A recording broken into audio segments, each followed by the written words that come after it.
Hi everyone, it's Emma. Welcome to another video.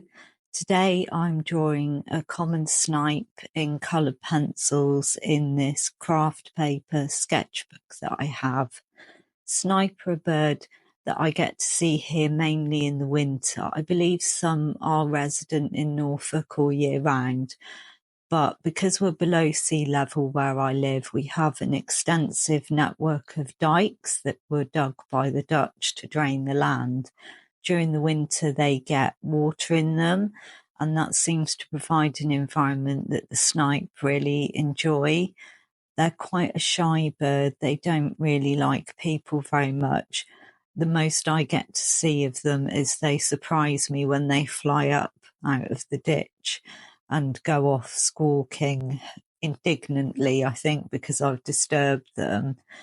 So I just mainly get to see them in flight. So I thought it would be an interesting exercise to draw one, because drawing them allows me to study their features and feather markings and be able to understand them better. I look at lots and lots of different photographs, and it's really quite interesting when you look at the different photographs. Every bird is different, and I think you could probably identify individuals from their particular markings. So I learned a lot about them just looking at the different ones, different photos available on the internet. I'm just really trying to catch a general impression rather than going for super accuracy, because this is just a sketch. So I just look to get the general markings in, and I know I got a few things wrong because I'm actually working flat on a table, and I do prefer to work at a drawing board because you can see the angles and everything much more accurately doing that. I always think drawing's a little bit like fitting together the pieces of a jigsaw puzzle. How does that fit in relation to something else? Where does the eye fit in relation to the beak? Where do those markings fit? And that's kind of how I work. I'm using Prismacolor colour pencils. They were the brand of colour pencil that I learnt to draw with, and they remain one of my favourite ones. I used to do quite a few pet portraits with colour pencil.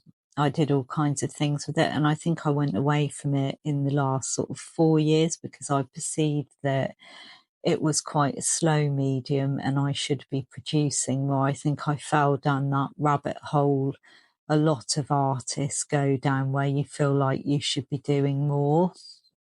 But I think that's quite a flawed way of thinking, and especially recently I'm going back to doing slower things because I actually want to create more mindfully. I think there's too much emphasis on just making products all the time and not enjoying art and doing things that move you. I've got quite a few different full sets of artist pencils that some of them I haven't really used very much, and that's another thing that I want to do. I want to enjoy the supplies I have.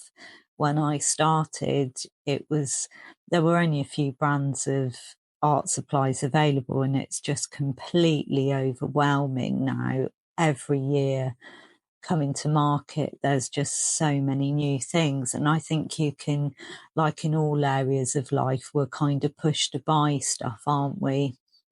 We're subject to all of this advertising that says, you know, we need it and life will be better with it. And I really want to get away from that. I mean, we're coming up to Christmas and it's a time of year I don't enjoy anymore because of the commercialism, the pressure to buy things. And I can look around me now and say what I have is enough. We don't have the best house in the world, but I'm so lucky that I've got the animals and I've got my studio, because I come from quite a poor background. We didn't have the same things that other people had because it was just my dad. A lot of our furniture was second hand. I had second-hand carpet, so it didn't sort of fit the room properly. And I can still remember the shame of going grocery shopping with my sister and we didn't quite have enough money and a stranger actually paid the extra for us. And, you know, I still feel that shame now that we didn't have stuff. And I think it's easy to forget in today's world where we're bombarded with advertising all of the time, that most of us can look around and say we have enough. And really that's what I want to focus on, is enjoying my art supplies, enjoying my art, not buying things unless I need to buy them, and generally sort of stepping away from the fast-paced life and, you know, the urge to produce more and more. I want to get back to how I used to be. Thank you for joining me today, and hopefully I will see you in another video.